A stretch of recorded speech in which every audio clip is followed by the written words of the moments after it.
bonsoir pour ceux qui verront cette vidéo durant la soirée. Donc pour ceux qui ne me connaissent pas encore, je suis Nancy, là pour vous présenter des vidéos dans lesquelles je vais encourager, enseigner, motiver, vous faire découvrir les mystères du Christ. Et aujourd'hui, mon thème est plus simple, sera très court et bref, mais très pertinent. Donc le thème d'aujourd'hui, c'est « La parole est ton soutien ». La parole est ton soutien. En tout temps, en toutes circonstances, la parole est ton soutien. Je méditais il n'y a pas longtemps sur un passage d'Ésaïe qui nous rappelle comment pouvoir communiquer une grâce, comment pouvoir communiquer la vie à quelqu'un d'autre, comment pouvoir encourager quelqu'un qui est abattu. On va prendre ce passage d'Ésaïe, au chapitre 50, verset 4. Donc, Ésaïe, chapitre 50, verset 4. « Le Seigneur l'Éternel m'a donné une langue exercée, pour que je sache soutenir par la parole celui qui est abattu. Il éveille chaque matin, il éveille mon oreille pour que j'écoute comme écoute des disciples. » On va s'arrêter sur la première partie de ce verset. Il dit « Le Seigneur, l'Éternel, m'a donné une langue exercée, pour que je sache soutenir par la parole celui qui est abattu. » La première chose qu'il faut comprendre, c'est quoi être abattu? Une personne abattue, c'est une personne qui n'a plus de force ou qui est très fatiguée ou encore triste et découragée. Donc c'est toujours plus facile d'encourager quelqu'un qu'on a face à soi, de le motiver, d'amener des paroles qui vont réconforter la personne. Mais qu'en est-il quand tu es celui qui est abattu? Est-ce que tu sais relever ta personne et ton aide spirituelle quand c'est toi qui es abattu? Est-ce que tu sais te parler et communiquer cette grâce-là, cette motivation, te rebooster quand tu es abattu? Car bien souvent, on s'attend à ce que l'encouragement vienne de l'extérieur, que la motivation vienne de l'extérieur. Or, on oublie bien souvent qu'on a le pouvoir, on a reçu la plénitude de Saint-Esprit pour pouvoir s'encourager soi-même, pour être la première personne à venir redresser son âme, pour être la première personne à venir rappeler ce que le Seigneur a dit, pour être la première personne à venir nous soutenir. Et je vais relire encore ce passage. « Le Seigneur l'Éternel m'a donné une langue exercée pour que je sache soutenir par la parole celui qui est abattu. » On peut lire ça d'une manière différente. Voilà comment moi ça m'a aidé.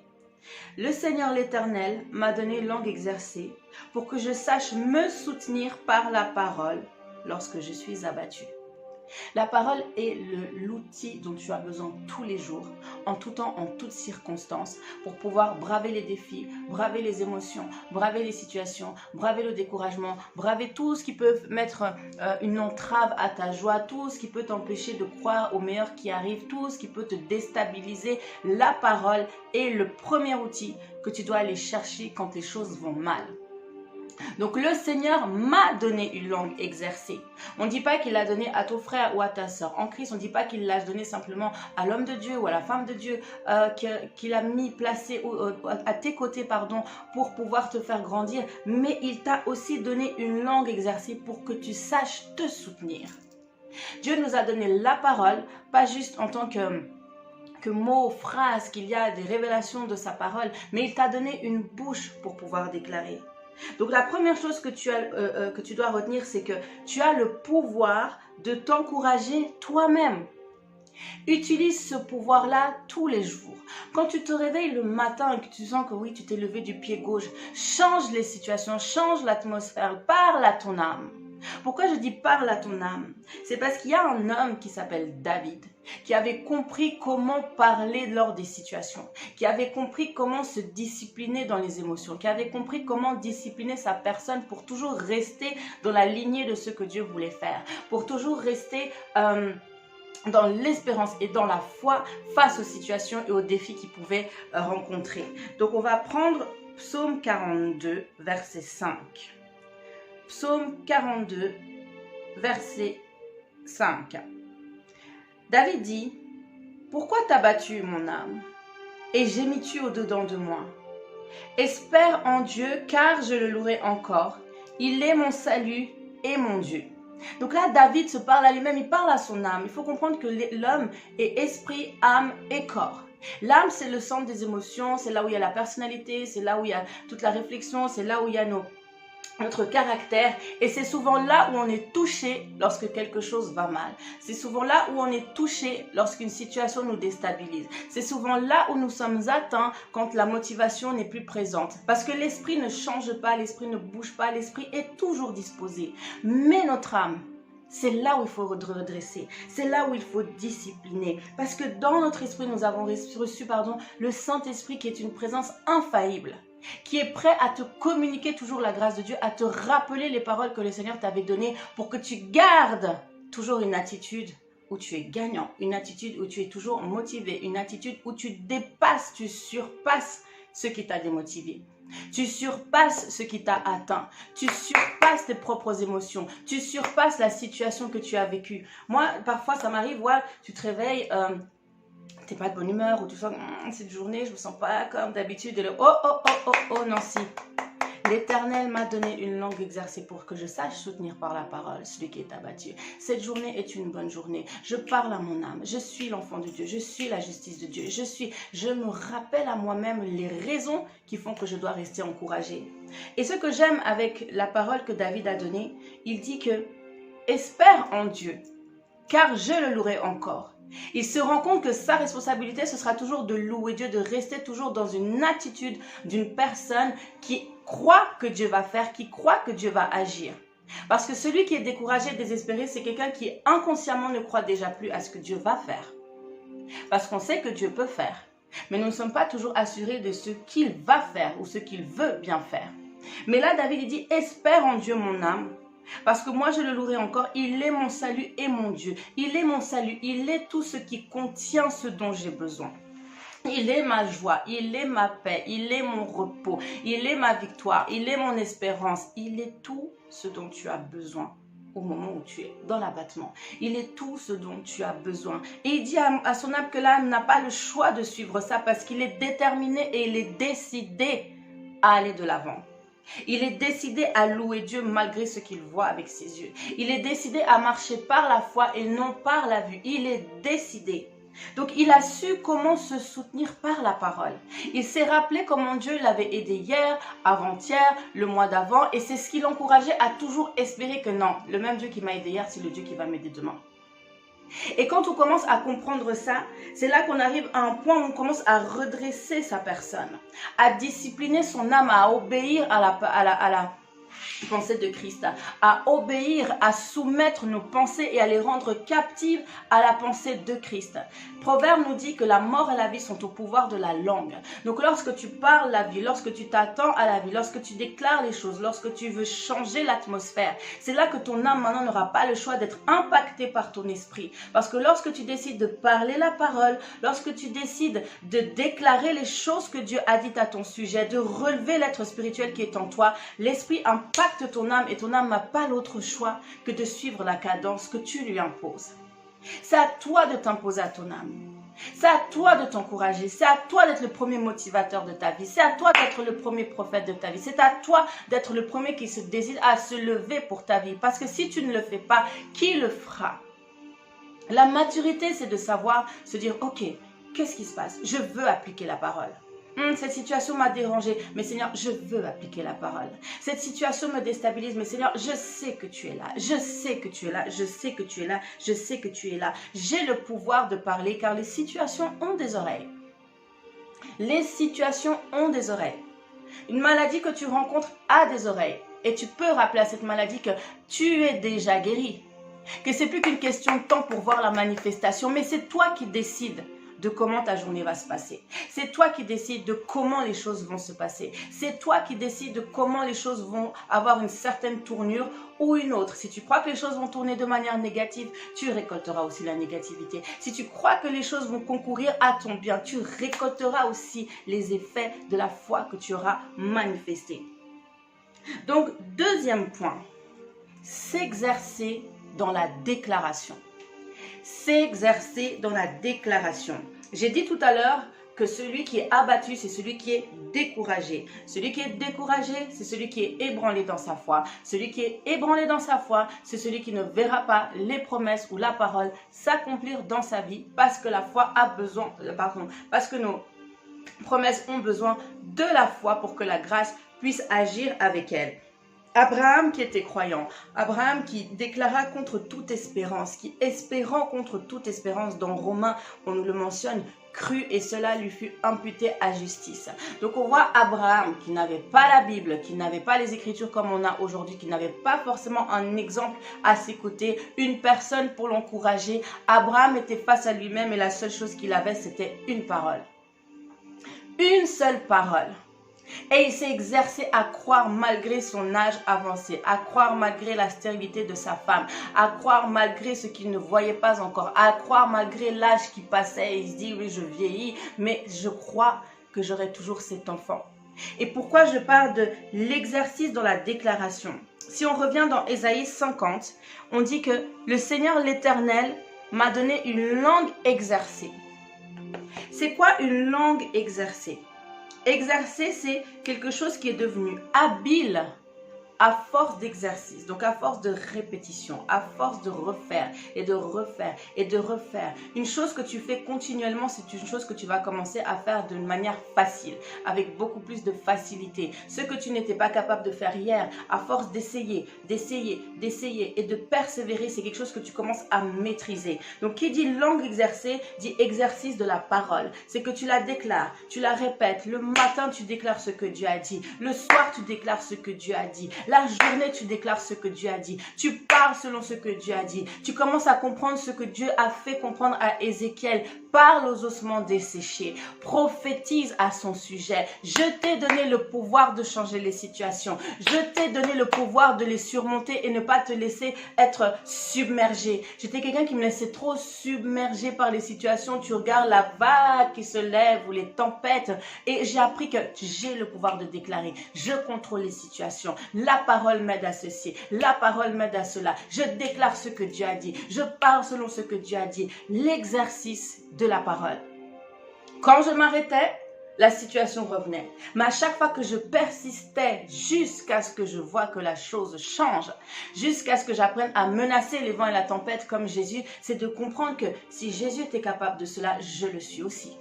Parce que je ne suis pas comme Jésus, je suis Jésus. J'ai l'esprit qui était en lui. Donc j'ai la même nature que lui. Et si j'ai la même nature que lui, je suis appelée à vivre ma royauté. Un roi décrète, un roi parle sans avoir le besoin de l'approbation de qui que ce soit. À partir du moment où tu as l'approbation de la parole, tout est soumis.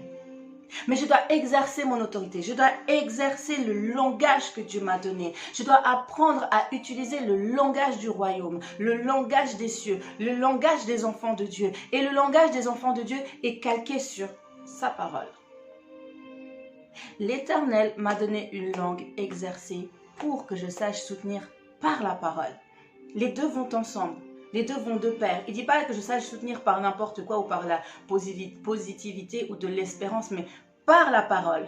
Parce que dans la parole, je trouve la paix. Dans la parole, je trouve les solutions à toute situation dont je peux avoir besoin ou faire face. Je trouve absolument tout. C'est ce que je trouve magnifique avec les Écritures, c'est que peu importe où tu te trouves, dans quel contexte, dans quelle culture, dans quelle génération, il y a toujours une solution à ton problème qui est spécifique. La parole est tellement infinie et tellement insondable qu'on ne se rend pas compte à quel point elle est complète. Elle est complète. Et c'est parce que c'est complet que tu as toutes les raisons de te fier à elle. La parole est plus sûre que cette chaise sur laquelle je suis assise. La parole est plus sûre que ce que je vois avec mes yeux, que ce que j'entends avec mes oreilles, de ce que je peux toucher avec mes mains. La parole est infaillible, elle ne trompe pas. Dieu n'a jamais menti, Dieu n'a jamais abandonné qui que ce soit. Quand tu te sens seul, je sais que Dieu est avec moi. Il dit, je serai avec toi tous les jours de ta vie. La grâce et le bonheur et la grâce m'accompagneront tous les jours de ma vie. La joie de l'Éternel est ma force. Tu te parles à toi-même chaque jour. Je suis puissant, je suis la tête et non la queue. Je suis ce que Dieu a dit que je suis ci, je suis ça. Tu déclares la parole, tu en fais tienne. Elle doit se faire chair en toi. Lorsque la parole est dans ton cœur, automatiquement elle sort dans ta bouche. Parce que Ah mince, il y a une expression qui dit c'est dans l'abondance du cœur que la bouche parle. Donc lorsque ton cœur abonde de la parole de Dieu, ta bouche va parler la parole de Dieu. Lorsque ton cœur accepte ce que Dieu dit, lorsque ton cœur accepte les réalités spirituelles, ta bouche va commencer à déclarer ces choses. Et ces choses vont commencer à arriver à manifestation parce que la foi est en train d'activer la chose. La foi amène toujours un résultat. La foi n'échoue jamais. La foi n'échoue jamais. Dans ta bouche, tu dois avoir des déclarations. Dans ta bouche, tu dois abonder en actions de grâce. Dans ta bouche, tu ne dois jamais manquer de parole.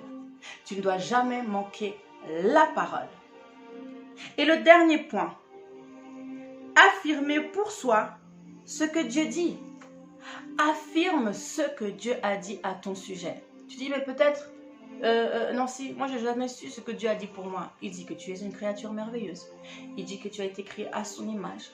Il dit qu'il t'aime. Il dit tellement de choses à ton sujet qui sont écrits dans sa parole, que lorsque tu sais et que tu réalises que cette parole a été dite et inspirée par Dieu, inspirée par le Saint-Esprit, excusez-moi, que c'est Dieu qui l'a inspirée par le Saint-Esprit, là maintenant, tu sais que cette parole est pour toi. Je suis la justice de Dieu. Je te bénis parce que je suis une créature merveilleuse. Merci Seigneur parce que tu m'aimes. Merci pour ta justice. Tu crois que cette parole maintenant, elle est à toi. Et c'est pourquoi quand j'ai lu Ésaïe tout à l'heure, j'ai dit, le Seigneur l'Éternel m'a donné une langue exercée pour que je sache me soutenir par la parole lorsque je suis abattue. Tu transformes cette parole comme si c'est pour toi que Dieu avait dit ça. Parce qu'il l'avait aussi destiné pour toi. Et comment est-ce qu'on peut soutenir une personne qui est abattue? On va lire un dernier verset qui est dans Ésaïe 40. Ésaïe 40, verset 29 à 31.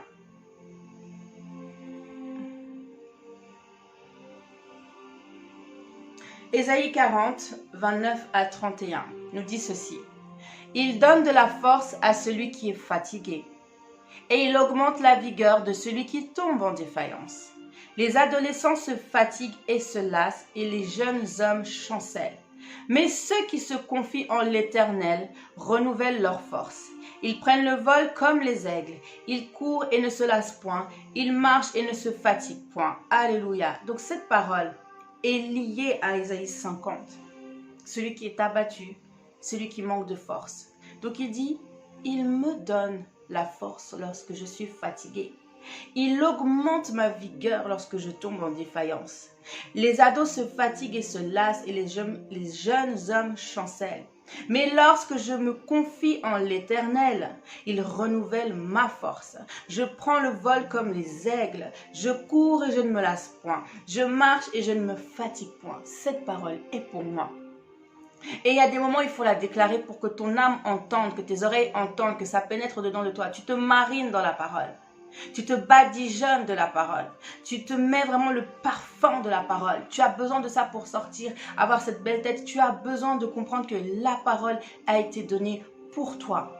La parole a été donnée pour toi. Lorsque tu es fatigué, il est ta force. Il te donne une force que tu n'as même jamais eue. La force qu'il t'a donnée hier, ce n'est pas la force qu'il va te donner aujourd'hui. Ce n'est pas la même force qu'il va te donner demain. Chaque jour, une nouvelle force t'est donnée selon la situation dont tu as besoin. Et il nous faut apprendre à chercher cette force-là jour après jour. Seigneur, dans cette situation, j'ai besoin de ta force. Tu augmentes ma vigueur. Donc non seulement il te donne la force, mais il te donne une intensité que tu n'avais pas eu avant.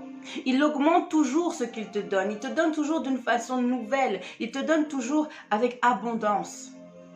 Lorsque tu es défaillant, lorsque tu te lasses, il te donne le goût de te remettre à jour. Il te donne le goût de te remettre sur les rails. Il te donne le goût de vouloir courir à nouveau, de vouloir marcher à nouveau, de vouloir te retrouver ton zèle. Il te donne le goût d'avoir ce zèle. Mais ceux qui se confient en l'Éternel renouvellent leur force. Il y a une nouvelle force qui est donnée. À chaque fois que tu te reposes sur sa parole, oui, mais Nancy, peut-être, tu ne comprends pas, j'étais fatiguée hier, avant-hier. Aussi longtemps que tu auras besoin de la grâce est disponible pour toi. Autant de fois que tu auras besoin de la grâce est disponible pour toi. La grâce est disponible en abondance. Il n'y a pas de fin, tu peux y puiser aussi longtemps et autant de fois que tu en auras besoin. La grâce est disponible.